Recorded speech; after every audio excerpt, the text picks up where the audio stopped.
మిత్రులారా, మనం మన్యభారతం విశ్లేషణలోకి వెళ్లే ముందు మన్యభారతం పుట్టుటకు కారణమైన చెర్ల దీని గురించి, ఈ ఊరు గురించి, ఈ చుట్టుపక్కల ప్రాంతాల గురించి తెలుసుకుంటే బాగుంటుందనే ఉద్దేశంతో ఒక 4 మాటలు మీ ముందు ఉంచుతున్నాను. చెర్ల అనేది చెరువు సంబంధ శబ్దం. చెరువు మొగలో చెరువుల మధ్య ప్రదేశాన్ని ఇలా సంబోధిస్తారు. చెర్ల అనే గ్రామం చెరువు మొగలో ఉంది. చెర్ల చెరువు లేక పెద్ద చెరువు అలుగున అనుకొని ఒక కోట ఉండేది. అదే చెర్ల కోట. ఆ ప్రాంతాన్నే ఇప్పుడు పాత చెర్ల అని వ్యవహరిస్తున్నారు. ఈ చెర్ల గ్రామం చుట్టూ చాలా చెరువులు, కుంటలు ఉన్నాయి. ఇప్పుడు వాటిలో కొన్ని పూడిపోయాయి లేక పూడ్చివేసి పొలాలుగాను, ఇళ్ల స్థలాలుగాను మార్చివేశారు. మొదట్లో చెరువుల సంబంధిగా ఏర్పడిన చెర్ల గ్రామం క్రమంగా జానపదుల పలుకుబడిలో చెర్లగా మారింది. ఈ చెర్ల గ్రామం భద్రాచలం పట్టడానికి సుమారుగా 50 కిలోమీటర్ల దూరంలో ఉంది. ఇది ఇప్పుడు మండల కేంద్రం. పూర్వం పురాణ కాలంలో ఇది దండకారణ్య ప్రాంతం. సీతారామలక్ష్మణులు ఉత్తర భారతం అయోధ్య నుండి వనవాసానికి బయలుదేరి మధ్య భారతంలోని చిత్రకూటం వచ్చి, ఈ చిత్రకూటాన్నే చక్రకోటు అని కూడా అంటారు. ఈ చిత్రకూటానికి వచ్చి అక్కడ కొంతకాలం ఉండి పిదప అక్కడ నుండి తిన్నగా చెర్ల వచ్చారు. ఇక్కడ నుండి పంచవటీ తీరంలోని ప్రాంతానికి వెళ్ళి అక్కడ పర్ణశాలను నిర్మించుకొని నివసించసాగారు. అప్పుడే లంకాధిపతి అయిన రావణుడు సీతను మోసగించి చెరపట్టి తీసుకువెళ్ళాడు.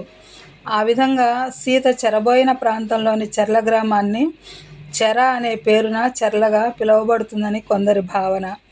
ఈ చెర్ల ప్రాంతం పూర్వం ఆంధ్ర సామ్రాజ్యాలలోనూ, ఆ తర్వాత కుతుబ్ షాహీల పాలనలోనూ, నిజాం షాహీల పాలనలోనూ, ఆ తర్వాత ఆంగ్లేయ సామ్రాజ్యంలోనూ ఉండేది.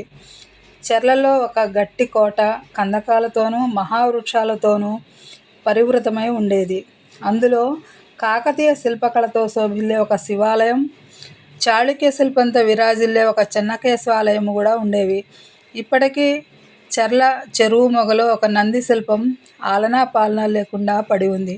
ఈ విధంగా చూస్తే చెర్ల ఒకప్పుడు గొప్ప పట్టణంగా వెలసిల్లిందని భావించవచ్చునంటారు మన మన్యభారతం గ్రంథ రచయిత గౌరవనీయులు మాల్యశ్రీ గారు. ఇదండి చెర్లకు సంబంధించినటువంటి విశేషం.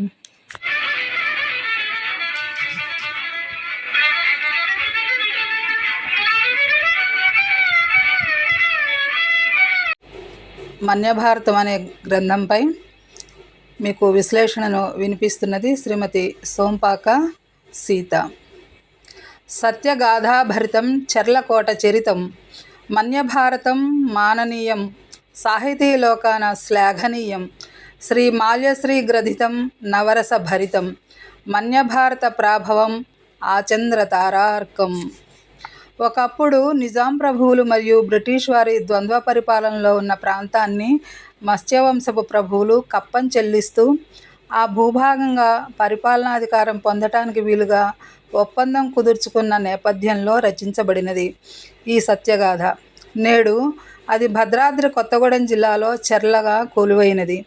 అలనాటి దండకారణ్య ప్రాంతంలో ఒక మారుమూల భూభాగంగా చెప్పుకోవచ్చు దీనిని. మన తెలుగువారి సంస్కృతి సాంప్రదాయాలకు ప్రతిబింబం. భద్రాచలం మన్యానికి గుండెకాయ. మన మాతృభాష అయిన తెలుగు భాష ప్రతిధ్వనించిన తేజోమయ శక్తి రూపం. ఇట్టి మహత్తర మన్య ప్రాంత చరితాన్ని సాహిత్య ఆపోసన పట్టిన ధన్యజీవి మన గ్రంథ రచయిత మాల్యశ్రీ గారు. నేటికి కళామ తల్లి ఒడిలో ముద్దుగా పారాడుతూ సాహితీ మగ్గంపై పలు ప్రక్రియలకు విలువైన సంస్కార పరిమళాలను అద్దుతూ నేస్తున్న నేతగాడే ఇప్పటికీ రామదాసు లాంటి ఆధ్యాత్మిక కావ్య పీతాంబరానికి సామాజిక విలువలను అద్భుతంగా అద్దిన రంగరి. ఇప్పుడు విశ్వ యవనికపై సత్యగాథ అయిన మన్యభారతం అనే గ్రంథాన్ని దృశ్యమానం చేస్తున్న కలంయోధుడు. తాను జన్మించిన మన్నెపు గడ్డ ఉనికికి సజీవ రూపమిస్తూ ఈ చారిత్రక యథార్థగాథను 18 భాగాలుగా విభజించి రాసిన అభినవ వ్యాసుడు మన మాల్యశ్రీ గారు. ఈయన కవికులానికి దక్కిన అమూల్య స్త్రీ. వీరు రాసిన మన్యభారతం గ్రంథంపై నన్ను విశ్లేషణ రాయమని కోరటం నా పూర్వజన్మ సుకృతంగా భావిస్తూ ఉన్నాను.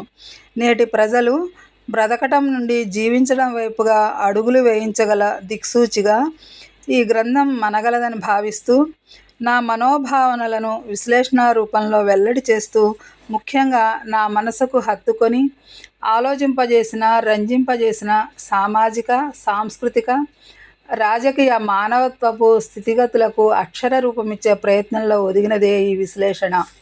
చిత్తగించండి మరి. చర్లకోటకు రాజుగా సింగమరాయుడు, యువరాజుగా మేదినీరాయుడు, మంత్రిగా అగ్నిశర్మ, సేనాధిపతిగా అచ్చెన్న, ముఖ్య సలహాదారుగా ముత్యంనాయకుడు, వీరి 5గురి సమర్థవంత సమన్వయ ఏలుబడిలో చర్లకోట నిర్మాణం గావించబడే సురాజ్యపు లక్షణాలన్నీ సలక్షణంగా పుణికిపుచ్చుకున్న సందర్భం. ఇందున్నటువంటి 18 పర్వాలలో మొదటి పర్వం ఆతిథ్య పర్వము. ఏలిక రాక కోసం రాజ్య ప్రజలు చేసిన నిరీక్షణ ఆతిథ్య పర్వాన్ని ఆదర్శపర్వంగా తీర్చిదిద్దింది.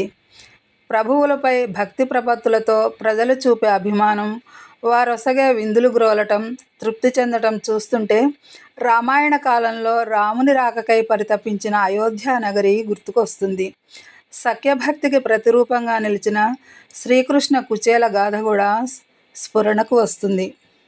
ఇందులో ఒక పద్యాన్ని చూద్దాం. ప్రభుల కోసము రాజ్యాన ప్రజలునున్న, ప్రజల కోసము నుండగా వలెను ప్రభులు, ప్రజల దోచడి ప్రభువులు ప్రభువులటవే. అంటే ప్రజలను దోచుకుని తినే పీడించే ప్రభువులు రాజులు కారు అని అంటున్నారు. ప్రజల దోచడి ప్రభువులు ప్రభువులటవే, ప్రజలగాచడి ప్రభువులే ప్రభువులవని. ఎంత చక్కగా రాశారో చూడండి పద్యాన్ని.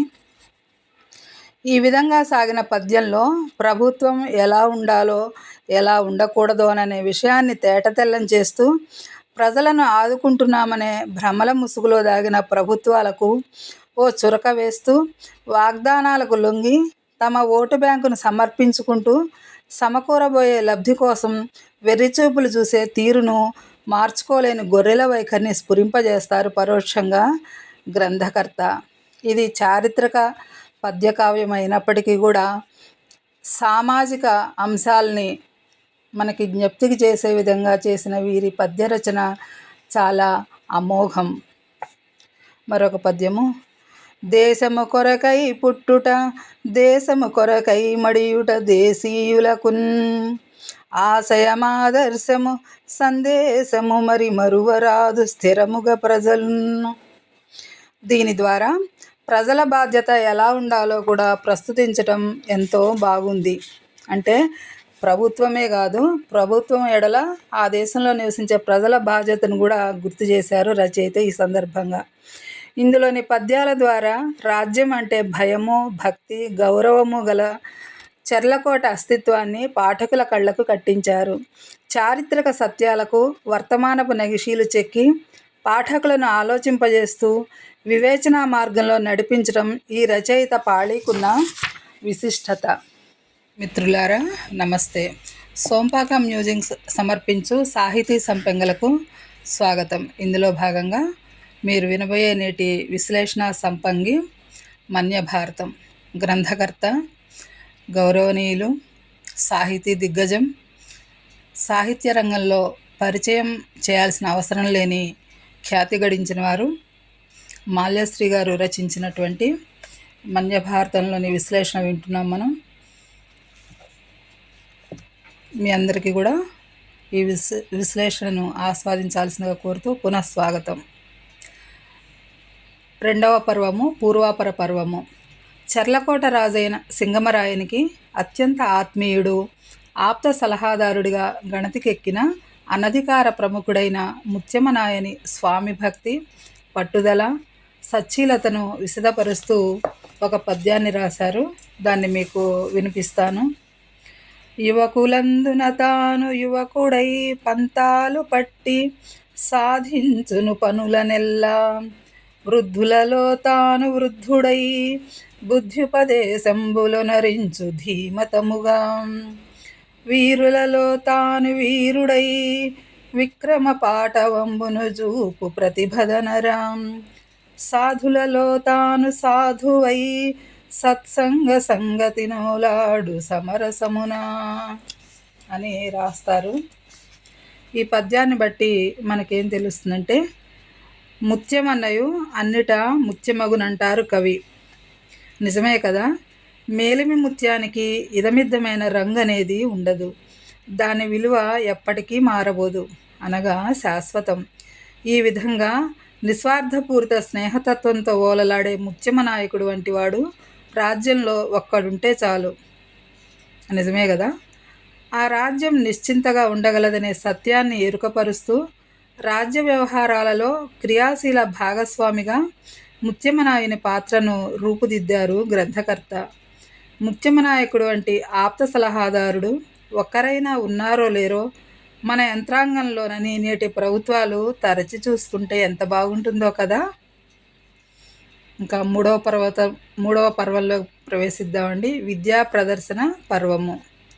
నిజాం నవాబు కాలంలో సైన్య సహకార పద్ధతి చలామణి అవుతున్న సమయంలో మత్స్యవంశజులైన సింగమరాయుడు రాజుగా, మేదినీ రాయుడు యువరాజుగా ఉంటూ తొలిసారిగా తమ రాజ్యంలో విజయదశమి వేడుకలను ఎన్నో సంతోషాల నడుమ రాజ్య ప్రజ యావత్తు ఆనంద బుద్ధితో తేలియాడే విధంగా జరిపించిన తీరును, అట్టి సందర్భంలో అన్ని వర్గాల ప్రజలకు మధ్య నిర్వహించిన వివిధ స్పర్ధలను, వాటిలో గెలుపొందిన వారికి ప్రదానం చేయబడిన బహుమతులు, బిరుదులను వారికి ఒసగి విందు భోజనాలు, వినోదానికై చేబూనిన వివిధ కళా ప్రదర్శనలు, రేలపాటలు, నృత్యాలతో పొంగిపోయిన పుడమి తల్లి సోయగాలను వర్ణిస్తూ గ్రంథకర్త పద్యజరి పాఠకులను సంభ్రమాశ్చర్యాలలో ముంచెత్తుతూ ఒక జాతరను తలపించక మానది మిత్రులారా.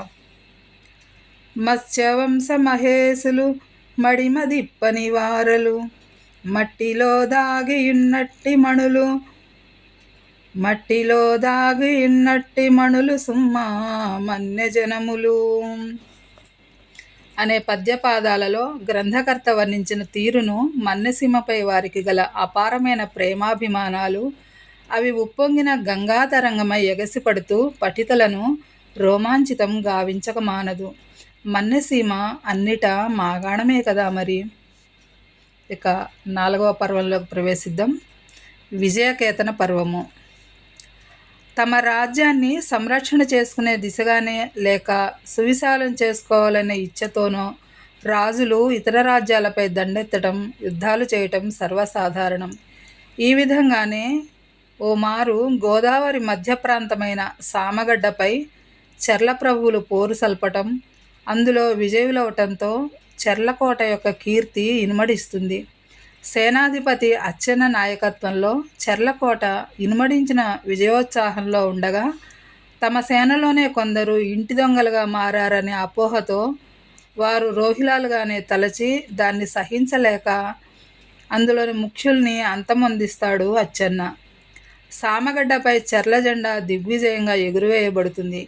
ఈ సందర్భంలో స్వసేనలోని రోహిలాలుగా శత్రురాజ్యపు రోహిలాలతో చేతులు కలిపారనే బలమైన అపోహను నింపుకున్న కారణంగా రాజాజ్ఞ లేకుండానే అట్టి రోహిలాల ప్రాణాలను నిర్దయగా హరించివేస్తాడు అచ్చెన్న. కుందేలు తత్వాన్ని సొంతం చేసుకున్న సేనాధిపతి అచ్చెన్న యొక్క ప్రవర్తనకు చెర్ల ప్రజానీకం ఎంత ఇక్కట్లు పాలయ్యారో ముందు పర్వాలలో తెలుస్తుంది శ్రోతలారా. 5వ పర్వము దండన పర్వము. జాతి విద్వేషమొకవైపు జ్వలనమంద, జాతి పరమార్థమొక వంక జారుచుండ, జరుగుచున్నది ఎచట హింసారిరింస, హింసగోరును ప్రతిహింస నెరుగలేరు. హింస జరిపినప్పుడు ప్రతిహింసను ఎదుర్కోవాల్సి వస్తుందనే ఇంగితాన్ని కూడా మరిచిన అచ్చెన్న కఠినాతి కఠిన మనస్కుడై రోహిలాలను వధించటం నియంత ధోరణి తలపిస్తుంది. ఇక్కడ రాజ్య బహిష్కరణ శిక్ష మాత్రమే రాజు విధించమన్నటువంటి శిక్ష. కానీ కన్ను మిన్ను గానక అధికారాన్ని దుర్వినియోగపరుస్తున్న అచ్చెన్న దురహంకారం ఇక్కడ గుప్పుమంటుంది.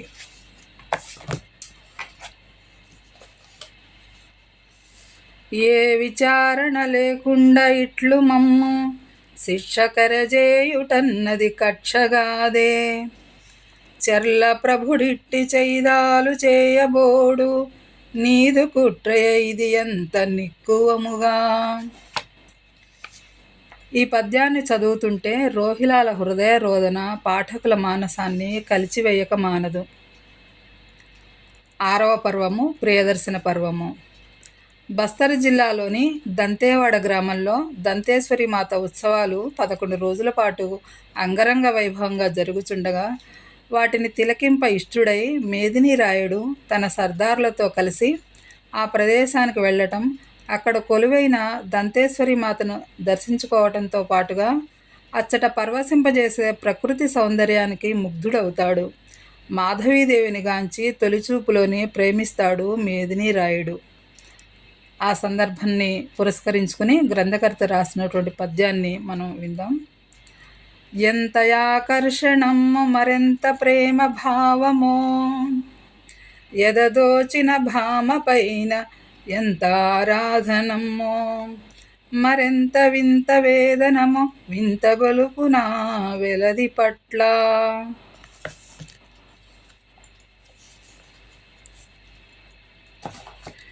మాధవీదేవి రూపలావణ్యాలను మనసునందు నిలుపుకొని ఆమె ఆంతర్యాన్ని తెలుసుకోవాలనే ఉత్సుకతతో ఉంటాడు మేదిని రాయుడు.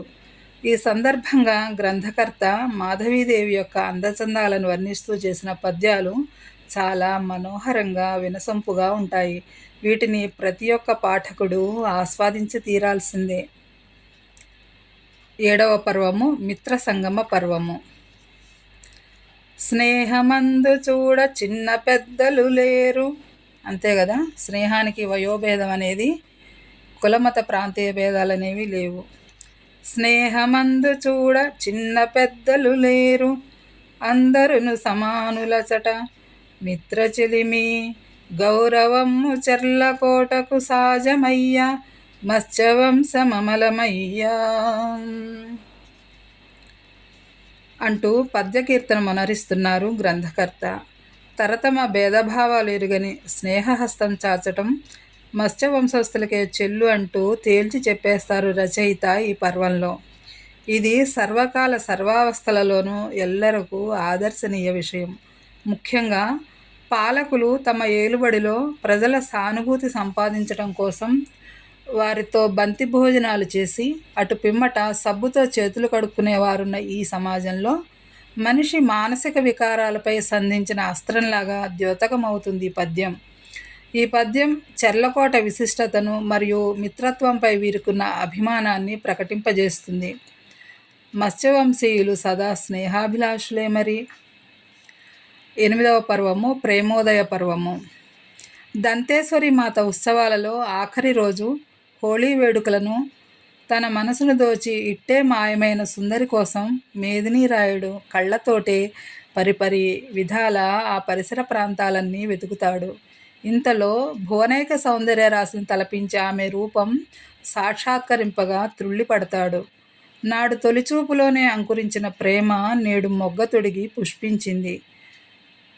ఆ సందర్భంలో కవికల నుండి వెలువడిన ఈ అద్భుతమైన పద్యాన్ని తిలకిద్దాం. మాధవి నా పేరు మాది దంతేవాడ, తలపగా రాజబంధులము మేము. మాది కూడా రాజవంశమే సుమా అని తన పేరుని పరిచయం చేసుకుంటుంది. అటులైన మంచిది ఆ మీదనే కూడా చెర్ల రాజ్యానికించెందు ఆడ. నువ్వే కాదు మాధవి, నేను కూడా ఆ చెల్లకు సంబంధించిన రాజవంశీకుణ్ణే అని, అంటే మన ఇద్దరి వివాహానికి ఎటువంటి ఆటంకము ఉండబోదనే అతని మానసిక ఆంతర్యాన్ని తన మాటల్లో వెల్లడి చేయటానికి గ్రంథకర్త ఈ విధంగా పద్యంగా మలిచారు. అయినచో మీరలు ఆచర్ల ప్రభువుల మేదిని వర్యుల మోదమయ్యే. మీ పేరు తెలిసిపోయింది, ఆ చెర్లకోటకి ప్రభువులు మీరు మేదిని వర్యులు కదా అని నవ్వుతూ మాట్లాడుతుంది. ఆనందమయ్యను అతివరో నినుగన్న భాగ్యవంతుడ నేను ప్రాకటముగా, నన్ను విడువరు గద మిమ్ము నమ్ముకొంటి పరిణయం వాడెదను నమ్ము పడతి నిన్ను. సాధారణంగా రాజరికాలలో రాజవంశాలలో బహుభార్యాత్వం అనేది తప్పు కాదు. సామాన్య మానవుల కుటుంబాల్లో అయితే అది నిషేధం. కానీ రాజులు ఎంతమంది తోటి ఎన్ని వివాహాలైనా చేసుకోవచ్చు. వాళ్ళని ఆక్షేపించే వారు ఎవరు ఉండరు. ఆ సంశయంతో మాధవీదేవి ప్రశ్నిస్తుందన్నమాట. మరి నన్ను పరిణయం ఆడుతా అంటున్నారు కదా, తర్వాత మరి నన్ను వదిలిపెట్టరు కదా. స్త్రీ సహజమైనటువంటి సంశయాన్ని వెలిబుచ్చుతుంది ఆ రాజుగారి సమక్షంలో. పరిణయం బాడెదను నమ్ము పడతి నిన్ను. దానికి ఏమని సమాధానం ఇస్తాడు ఈయన? తప్పకుండా నిన్ను వివాహం చేసుకుంటాను, నిన్ను నేను వదులుకోను అని ప్రేమపూర్తిపైన మాటలు మాట్లాడి ఆవిడకు మానసిక ఉల్లాసాన్ని కలిగిస్తాడు. పైపాదాలను గమనించినట్లయితే ఆడిన మాట తప్పని వంశం మత్స్యవంశం అని అర్థమవుతుంది మనకు. సహజంగా రాజరికాలలో బహుభార్యత్వం అనేది సర్వసాధారణం. ఇందులో ఎటువంటి ఆక్షేపణీయమూ ఉండదు. అయినా రాజు తాను ఇచ్చిన మాటకు కట్టుబడి ప్రేయసి మాధవీదేవిని రాజపత్నిగా చేసుకుని రాజ్యపాలన సాగిస్తాడు. మేదిని రాయని సచ్చీలత కొట్టవచ్చినట్లు కనబడుతుంది సంభాషణలో. ఇది సర్వులకు ఆచరణీయం.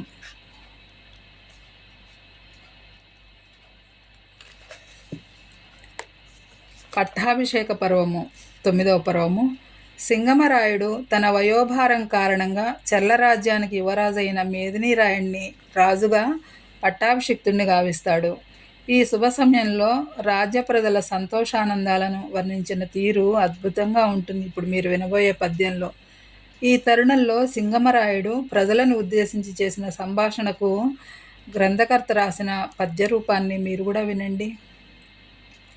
అన్ని మతాలు వర్ణములు అన్ని సమానము, స్త్రీలు పురుషులు ఎన్నగతా సమానులను, ఎక్కువ తక్కువ లేదు, మౌఢ్యమున్ పన్నుగా వీడి సఖ్యతగా పౌరులునందరూ, చెన్నరరారగ వలయు శ్రేయము గోరి సమిష్టి లబ్ధికై. ఎంత ఆదర్శవంతమైన పరిపాలనో చెల్లకోట ప్రభువులది. మనం ఈ పద్యాన్ని వింటే అర్థమైపోతుంది.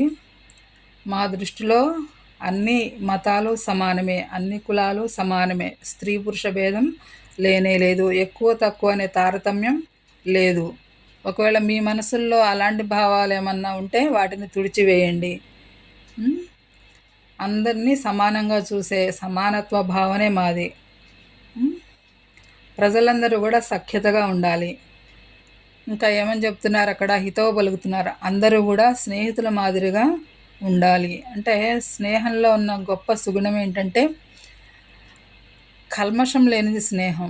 తల్లిదండ్రులకు చెప్పుకోలేనివి, సోదరులతో సోదరీమణులతో పంచుకోలేని విషయాలను కూడా స్నేహానికి పంచుకునే శక్తి ఉంది.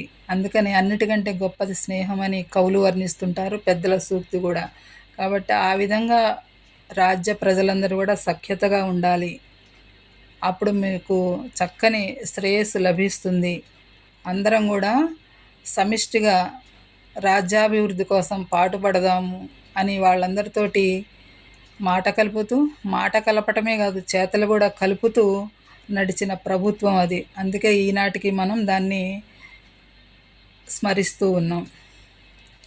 ప్రజలారా, ఇప్పుడున్నట్లుగానే ఇక ముందు యువరాజైన మేదినీరాయని పాలనలో కూడా ఎలాంటి భేదభావాలు లేకుండా జీవించండి.